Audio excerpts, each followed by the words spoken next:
नमस्कार मंडळी, स्वागत आहे तुम्हा सर्वांचं. चला तर आजच्या निमित्ताने आपण 2 मार्गदर्शन बघणार आहोत. एक म्हणजे आई दुर्गाकडनं आणि दुसरं साईबाबाजींकडनं. तर सगळ्यात आधी आई दुर्गाकडनं हे मार्गदर्शन येत आहे. देवी शैलपुत्रीकडनं मार्गदर्शन येत आहे, की लहान-लहान ज्या मुली असतात ना, अगदी तान्ह्या मुली असं म्हणायला हरकत नाही. इन्फंट ज्या मुली असतात, इन्फंट गर्ल्स, त्यांच्याकडनं काही जणांना खूप सारे आशीर्वाद मिळणार आहेत. कदाचित तुम्ही खूप पुण्य करता, तुम्ही मुलींचा, बायकांचा खूप जास्त आदर करता वगैरे म्हणून असू शकतं.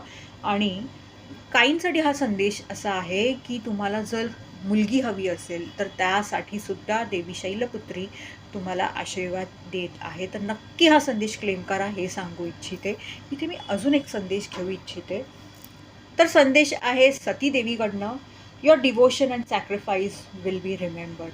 तर मंडळी, तुम्ही जे काही उदार मनाने, मोठ्या मनाने काही गोष्टी तुम्ही त्याग केल्या आहेत, किंवा तुम्ही कशाच्या तरी बाबतीत खूप जास्त म्हणतात ना, खूप डिवोटेड आहात, खूप फोकस आहात, म्हणतात ना, तन मन तुम्ही अक्षरशः एका त्या गोष्टीसाठी लावलं आहे, तर ते नक्कीच लक्षात ठेवलं जाईल आणि ह्याचे तुम्हाला परतफेड ही ब्रह्मांडाकडनं मिळणार आहे.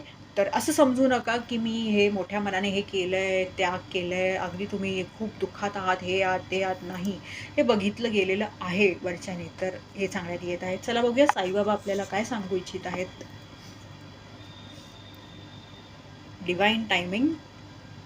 Do not be disturb. If something is meant for you, it will definitely come to you. आता ह्याचं तुम्हाला सांगायची काही गरज आहे का? किती किती किती सोपा हा असा संदेश साईबाबाजींनी आपल्याला पोहोचवला आहे, की कदाचित एक काही गोष्टींची तुम्ही खूप वाट बघताय, की काहीच का होत नाही आहे, हे नाही, ते नाही. तर हेच सांगण्यात येत आहे, की खरंच जर ते तुमच्यासाठी ती गोष्ट बनली आहे, तर ती कसंही करून तुमच्यापर्यंत येणारच. तर मी हेच सांगेन, की परत हाही मेसेज क्लेम करा आणि सरेंडर करा, लेट गो करा.